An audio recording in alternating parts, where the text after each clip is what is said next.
Nagaa akkam jirtan hordoftoota Nagaa TV ani nagaadha isinis bakkuma jirtanitti akka nagaa taatan abdiin qaba har'allee barumsa ingiliffaatiin walitti deebinee jirra jechuudha barumsi har'aa immoo barumsa addaa baay'ee nama fayyadudha jechuudha keessattuu barattootaaf baay'ee kan fayyadudha jechuudha nama hundaafuu ni fayyaddi baay'ee grammar keessatti illee baay'ee nama kan fayyadu jechuudha ingiliffa keessatti articles kan jedhaman ni beektanii miti warri barattootaa keessattuu articles kan jedhaman kan akka an z kan jedhaman san har'a yoom ani yoom akka fayyadam yoom akka fayyadam z yoom akka fayyadam ilaalla jechuudha hunda har'aan booda baay'ee isiniin dhibu jechuudha kanaafuu na waliin tura hanga viidiyoo dhumaatitti jechuudha warroonni chaanaalii kana haarawaa taatan subscribe godhaatii mallattoo bilbilaa santuqaa jechuudha mallattoo bilbilaa santuqan immoo all kan jedhurra yoo hin godhin viidiyoon kiyya isiniin ga'u jechuudha yeroo hundaa kanan gadhisu kanaafuu all kan jedhu sanirra godhaa akkasumas viidiyoo kana immoo like godhaa like godhaa eegalaa jechuudha kanaafuu barumsa kanas yoo jaalattan ammoo share gochuu hin irraanfatinaa hiriyootni keessanis akka isin irraa fayyadamtanitti akka fayyadaman yoo barbaaddan jechuudha okay gara barumsa keenyaa deemnaarra articles kan jedhaman ni beektanii ingiliffa keessatti jechuudha an z kan jedhaman kana jechuudha yoom akka fayyadamu haasaa keessatti yoom akka fayyadamnu ilaalla jechuudha amma an kan jedhurra yaa eegallu jechuudha kan jedhura an kan jedhu okay an kan jedhu kun yeroo baay'ee yoom fayyadamna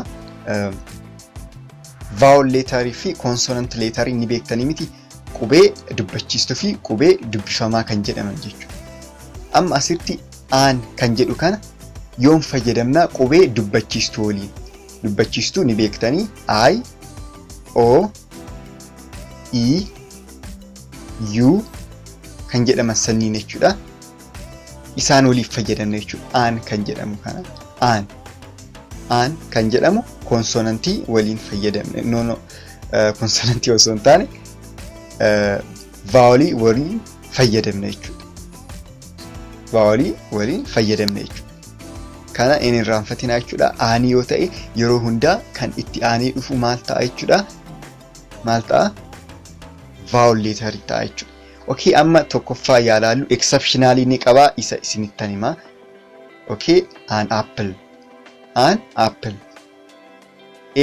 apple hin jennu jechuudha a apple hin jennu akkanattu seensii ni kenna seensii namaan kennu an apple jenna jechuudha malee a apple hin jennu asittis gadi buunee ammoo an elephant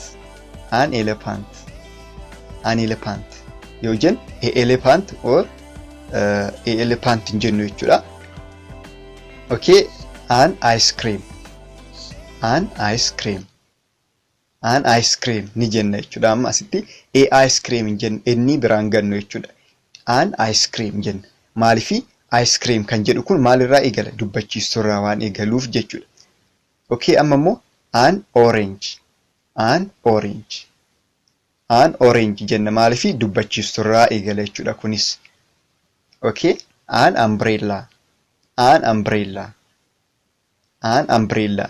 kana namoonni baay'een ni beektanii warra article kana gara kutaa 3-4 yoo barattan an umbrella tana jechuudha example yeroo baay'ee fakkeenya jedhamee kan namaa kennamu jechuudha an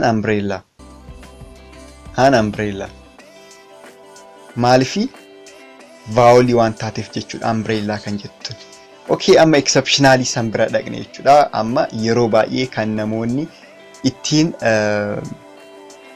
dogongoran jechuudha amma asirratti a honest jenneen dubbisnu jechuudha amma an honest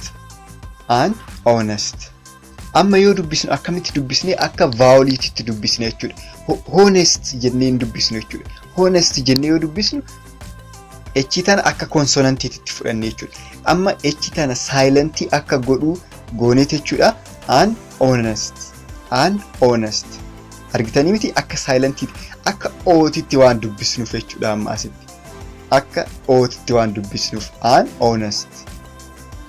honest jenna jechuudha argitanii miti asitti an honest.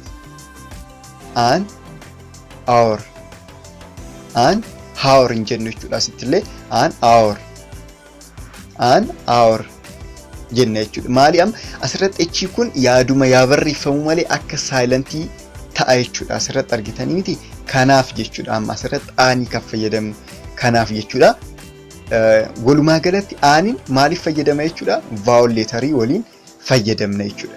Huuwwan illee kan akka honest osoo hin taane honest jedhuu fi hour jedhu kun maalidha jechuudha? Sagaleen isaa kan vowel yookaan sagalee dubbachiistu qaba jechuudha. An hour kan jedhus jechuudha. Okay, kana jechuudha. Amma kan itti aanu kabajamtootaa fi hordoftoota koo chaanaala teelegiraamaa koo fi chaanaala yuutuubii bashannanaa iddoo diskiripshinii yookaan iddoon amma mallattoo diimtuudhaan isinitti agarsiisu tuquudhaan chaanaala teelegiraamaa join godha akkasumas chaanaala yuutuubii join yookaan subscribe gochuudhaan ittiin bashannanaa akkasumas odeeffannoo hundaa biraa narraa barbaaddan as jalatti ni argattu galatooma.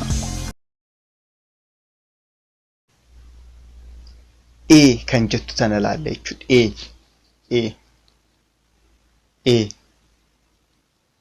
Kan jettu tana immoo maaliif fayyadamna? Yeroo baay'ee waan jeneraal ta'e tokkoof waan walumaa galatti jechuudha walitti qabaa wanta specific hin ta'in tokkoof fayyadamna jechuudha yookiin wanta sirriitti hin beekamne tokkoof jechuudha.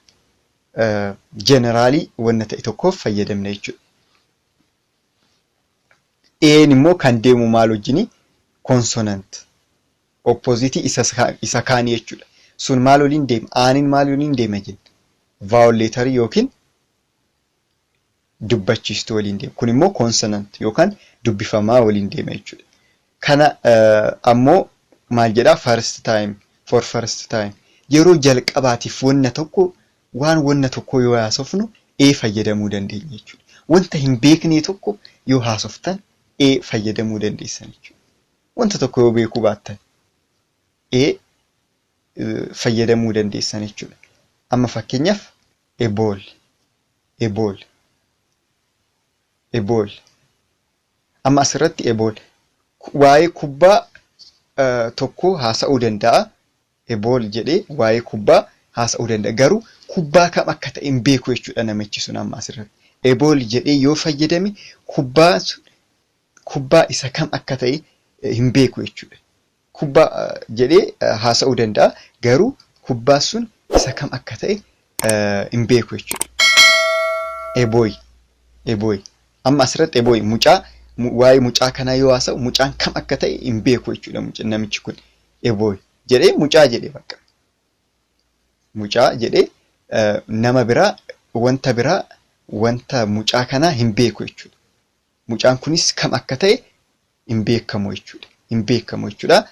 General waan ta'e jechuudha. Walitti qabeete jechuudha.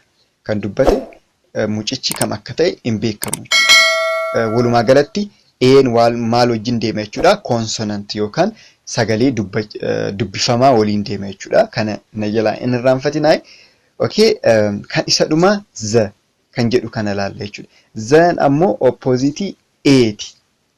Wanta amma maal jennee waan general ta'e tokkoof wanta hin beekamne tokkoof kun immoo wanta beekamtu wanta specific taate tokkoof fayyadamne jechuudha. Wanta sirriitti beennu wanta tokko wanta singilii ta'e ibsu yoo barbaanne fayyadamuu ni dandeenya jechuudha.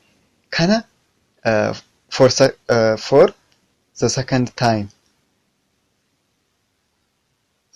time yookaan wanta tokko erga wanta isaa beeknee booda yeroo jalqabaaf himte jechuudha. Erga waan isaa beeknee booda fayyadamne jechuudha. Amma fakkeenyaaf the boy yoo jennu mucicha ni beekna jechuudha. Mucicha ni beekna. Mucicha jennee jechuudha. Mucicha amma namni tokko mucicha yoo jedhe yookaan mucaa tokko mucattii san yoo jedhe beekete jechuudha. Walumaa galatti miti. The boy yoo jedhe mucaa san mucicha akka jechuudha jechuudha. The book kitaabicha akka jechuudha jechuudha. Hin beeka jechuudha namni sun of keessatti. The book yoo jedhe amma ni beeka jechuudha. Ni beeka waan haasa'u san kitaabicha san ni beeka jechuudha. Yoo the fayyadamne. Yoo fayyadame garuu hin beekamu jechuudha. Walumaa galatti jedha jechuudha. Kana jechuudha differensiin isaanii sirriitti qabadhaa. Kana yoo isin hin galle irra deddeebi'aa ta'u laalaa jechuudha. Kitaabilee adda addaatis kana moor akka isin galu kitaabolee adda addaa dubbisaa jechuudha. Warroonni barataa taatan isin fayyada jechuudha. Kana sirriitti isin galu. Isiniif galaa yoo dubbistan jechuudha. Okay. Aan kan jedhu maal wajjin deema jennee vaawolii wajjin deema. Kan jedhu immoo konsonantii ta'ee wanta jeneraal ta'e tokkoof jechuudha. Zan ammoo wanta specific wanta beekamu tokkoof jechuudha. Wanta beekamu tokkoof isa waliin fayyadamne jechuudha. Egaa kanuma fakkaataa viidiyoon keenya irraa akka irraa fayyadamtan abdiin qaba. Viidiyoo jaalattan like godhaa jechuudha. Namoota biraasifis ni fayyada jettanii yoo yaaddan ammoo share gochuu fi akka hin daganne jechuudha. Wantoota adda addaati irratti namoota ni fayyada jettanii yoo yaaddan share godhaa jechuudha. Gruupii adda addaattis ta'uu danda'a. Okay, kanuma jechuudha har'aa fi bakkuma jirtanitti nagaa ta'aa. Bye. Kabajamtootaa fi hordoftoota koo chaanaala teelegiraamaa koo fi chaanaala yuutuubii bashannanaa iddoo diskiripshinii yookaan iddoon amma mallattoo diimtuudhaan isinitti agarsiisu tuquudhaan chaanaala teelegiraamaa join godha. Akkasumas chaanaala yuutuubii join yookaan subscribe gochuudhaan ittiin bashannanaa. Akkasumas odeeffannoo hundaa biraan narraa barbaaddan as jalatti ni argattu. Galatooma.